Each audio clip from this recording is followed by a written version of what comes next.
You've just insulted the whole of Pakuranga and Botany, quite simply. That they now know they don't use the motorways much. That'll be interesting news to them. I'm just pointing out a fact. Actually, the one thing the only thing that I think is important for us to reflect on too, when we're talking about the elderly and transport. Of course, the elderly and transport have an extraordinary subsidy being offered to them every year. Yeah. It's called the Gold Card. And the greatest beneficiaries of a program that builds public transport in this city and gives people choices around transport, aside from climbing into their car and getting on gridlock motorways, are the elderly. And that is a very, very, very substantial subsidy. So that's all a part of the balancing, isn't it? It is. Well, it's paid for mainly by... It is. So, Councillor Linden. Thank you, Your Worship. I think you have landed on some reasonable compromises, and very pleased to see, though I voted for the 3.5% increase, always reducing rates is better. First, I want to thank you for taking on board Surf Life Saving Northern's proposal. I think you're going to make a lot of hundreds and hundreds of volunteers who look after thousands and thousands of people that go to our beaches right across the region. Very happy that they'll have a safe place from which to operate. And also they are the kaitiaki of our coastline, for the most part unpaid, but very much appreciated. And also thank you for taking on my amendment around asset optimisation, or as in some people in your circles in Christchurch call them strategic partnerships. But I think that my hope is that, you know, we do have a very reasonable, comprehensive conversation coming out of this that is non-partisan and actually make some good decisions for the good of Auckland, not for any kind of ideology, but rather what's best for Auckland and what is going to make us really grow and not put all the burden on our ratepayers. But it remains to be seen, so I thank you for that. I appreciate that, and as you said earlier, that you want to show you're open-minded, and you have by accepting these amendments, so thank you. The next one, I want to support, I suppose, Councillor Fletcher around our regional parks, and also Councillor Wood around the whole issue of weed management. As we heard from Waitaki Rangers local board yesterday, they made a very good proposal, and it wasn't just about their patch, it was about the whole region. 40% of our native forest is in the Waitaki Ranges. It's being infested with weeds. The rest of it, there's a big chunk in the North Shore, and the rest of it's in the Hanuas. And we're just not looking after it properly by cutting our weed management programs and indeed our pest management programs. We've got the home to, you know, we in fact have programs to protect our native birds, and we're going to do some good work in the Hanuas around that. But we're just not doing enough in that regard. And so though some of that stuff's considered local, as you say, just the fact that we're now not going to be involved in the nationwide biosecurity weed strategy group at a small cost of $150,000 a year to leverage off every other council's investment across the country except Westland, I'm really pretty disturbed by that we can find,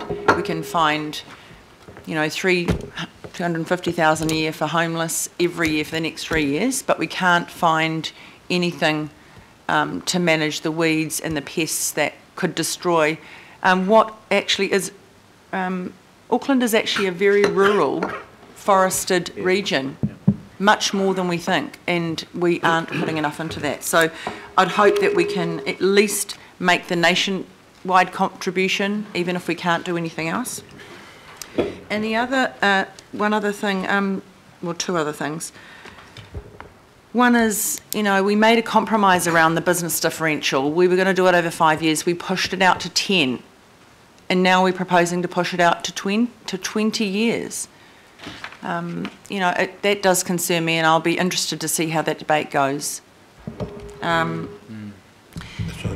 And the last thing is This, $350,000 a year for the James Wallace Art Trust. In itself, it's not a bad thing. The arts are great. But the reason that we have to put that back in the budget is because of a tree. They've said that be sustainable. That's why the funding was stopped, because they wanted to build a function and event centre so they could be self-sustaining, which is what we're always looking for in our community groups. We want to support them, but one protected tree stops them building that. And so here we have a really bizarre situation of a non-native tree, a phoenix palm. Yes, it's old, yes, it looks lovely, but we've got lots of them all over the region.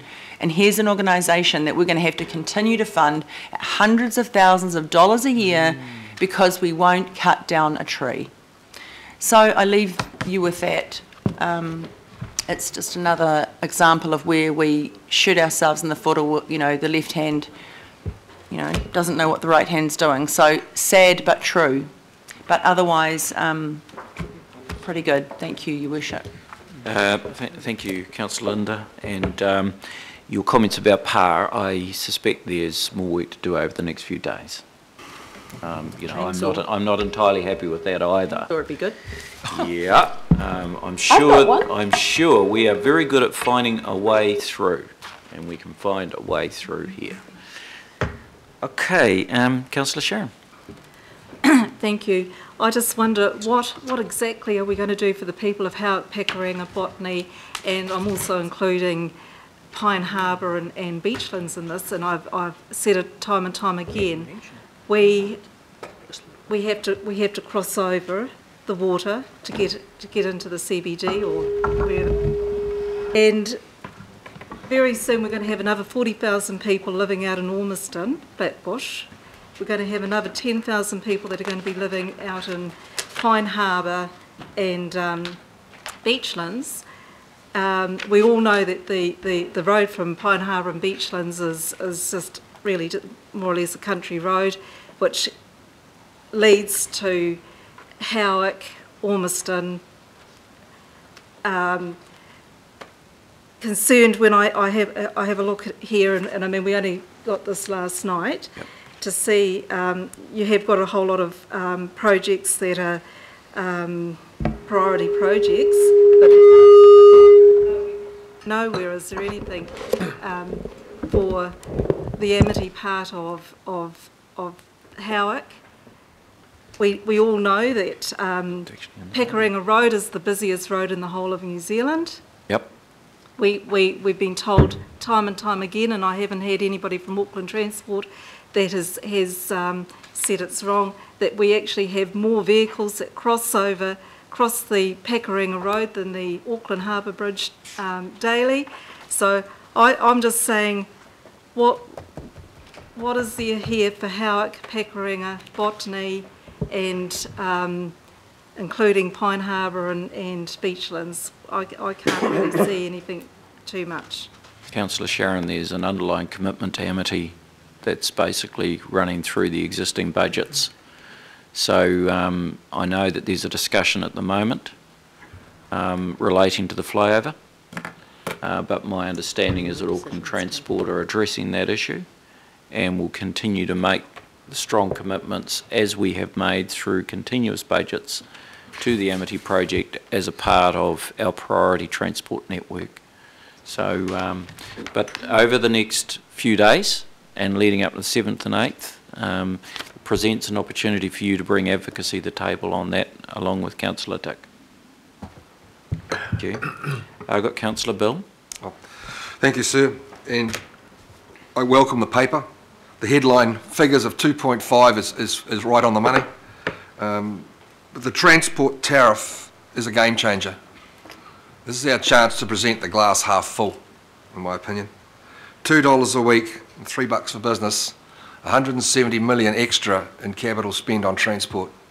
And it doesn't matter whether, in my opinion, it's Pakuranga Road or the Beachlands Maraetai Road. What matters is that that goes through the Auckland Transport's priority setting processes and we come out with the best result for all of Auckland. And I might be lucky, that result might be an enhanced and brought forward upgrade for the Pukekohe railway station. It might be the Maraetai Whitford Road that does need work, but it also might be Lincoln Road out west, or developments in Papakura, or where else. So to me, the important thing is the top line numbers, that we need to make this game change. We need to step forward, and the people have been telling us this for 4 years, and I really think Mr. Town and his team, who have actually worked with your department, Sir, with Teresa, to achieve this result. It's brave, but it needs to be done, and I think it's very welcomed. I do have a little bit of a concern about the business rate being stretched out further, the drop, and I want to do some work with the business people on some fine-tuning of that, looking at the detail over the next week. The accumulative effects need to be understood, and it's not just one-off, it's the accumulative effects that are important. And the other thing that's important to recognise is the increased enablement of local boards, and that's really positive. These are the people who deliver directly to the community. They are on the coalface. And adding their work and their efforts and their shoulder to the wheel, helping the volunteers in our communities who develop, they give us billions of dollars with unseen gains each year. And to have the local boards being able to support those volunteers through our better enabled CDAC program is great. So this is a great start, and it's going to be important going forward that we take that glass half full to the government and explain our case and explain what we are trying to achieve, that they fully understand that we are getting more than 50,000 extra people a year, and that is causing real pressure, that we are building Hamilton in the south in the next 25 years. These are real challenges that require real-time results and quick actions, and no more procrastination. Let's move forward. Thank you. Councillor Bill, thank you, in particular for the comments on the business rate. It's a real balancing issue. It doesn't lift or increase our budget at all. It's the apportionment of rates across our bands. And look, I mean, in the end, you can make just as good a case. I think it was Linda who talked about, Councillor Linda talked about it being 5. It was always 10 years. Then we took it to 11 with Councillor Ross's amendment at the beginning of this process. We're taking it to 20, but you could just as easily make a reasonable and equitable case out of 15. I think what we're trying to find is a pragmatic way through recognising there's been a too disproportionate shift of property values from business to residential. So, look, I look forward to working with you on that. I'm quite pragmatic about this, and I suspect the business community will be. At the end, we're going to arrive at shifting the burden, and I think there's a clear majority for that, and the evidence suggests we need to. Councillor Elf. Thank you, Your Worship, and congratulations on the paper that's been put in front of us. Your Worship, I'm not going to go over what the other councillors have mentioned in regards to the transport targeted rate, but I do, however, want to congratulate you on Comet and the UAGC. I look forward to the discussion around the local board discretionary capex, because I look forward to the formula that will eventually come out of that discussion. Because as you saw over the last few days with our local boards, it's going to be interesting how that pans out. Your Worship, I agree with Councillor Wood in regards to the devil in the detail when we finally get the attachments. I think that is where the discussions will end up taking place over the next few days. Lastly, Your Worship, and like I said, I'm not going to go over what other councillors have said, but lastly, with the two committees that I chair, the Unitary Plan Committee and the Arts, Culture and Events Committee, on behalf of myself and the Deputy Mayor, I thank you for at least mentioning the Unitary Plan. When both of us took the job on for the Unitary Plan after the Deputy Mayor through the draft Unitary Plan, that there is a big piece of work, and I hope I speak on behalf of the Deputy Mayor to say thank you around at least getting this piece of work, this legislative work, through to 2016 after we get the recommendations. So to the staff, I also speak on their behalf around the Unitary Plan. Around the Arts, Culture and Events Committee, Your Worship, 350,000. Again, on behalf of Graham Bodman, CDEC, and also David Burt, thank you for this. We've been asking this for a while. 400,000 really, as you know, doesn't really go that far when you get $1.3 million worth of applications. But in saying, with the 350,000 per annum, Your Worship, I know that the matrix we use when we get the applications through has been working well over the last 2 terms. That will continue. So it's not the fact that we've increased the budget by 350,000 so we can just splash it out to all the applications. So, Your Worship, I look forward, as everybody else has said, over the next few days debating, but the devil is in the detail when we get the attachments. Thank you.